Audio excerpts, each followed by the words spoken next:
প্রত্যেক বছর ভাবি যে আমার এই চ্যানেলে একটা করে রাখির ভিডিও দেব, কিন্তু কোনো না কোনো কারণে দেওয়াই হয় না। তাই এবছর আমি একদম শিওর ছিলাম যে আমি একটা রাখি মেকিং টিউটোরিয়াল তো অবশ্যই দেব।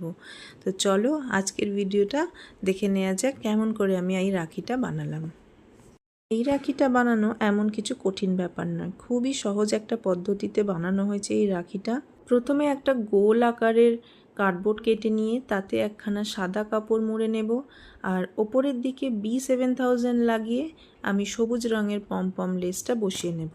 এখানে আমি প্রত্যেকটাতে B7000 গ্লু অ্যাপ্লাই করেছি, কারণ একটাই, যেহেতু এটা সিনথেটিক প্রোডাক্ট ওই কারণে ফেব্রিক গ্লুগুলো এতে ধরছিল না। যাই হোক, এখানে সেকেন্ড লেয়ারটা আমি বসিয়ে নিয়েছি হলুদ রঙের, তারপরে থার্ড লেয়ারটাও বসাবো হচ্ছে লাল রঙের।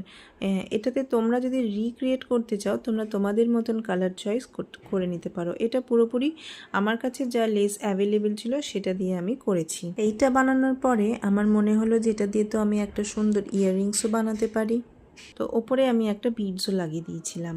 আর দড়িটা বানানোর জন্য উডেন বিডস নিয়েছি আমি সেম কালারের, আর সাথে যে ছোট ছোট পার্লের মতি নিয়ে নিয়েছি, আর এটা মাঝখান দিয়ে আটকে দিলেই হয়ে যাবে আমাদের রাখির ডিজাইন। এই রাখির ডিজাইনটা কেমন লাগলো অবশ্যই কমেন্ট করে জানাবে তোমরা।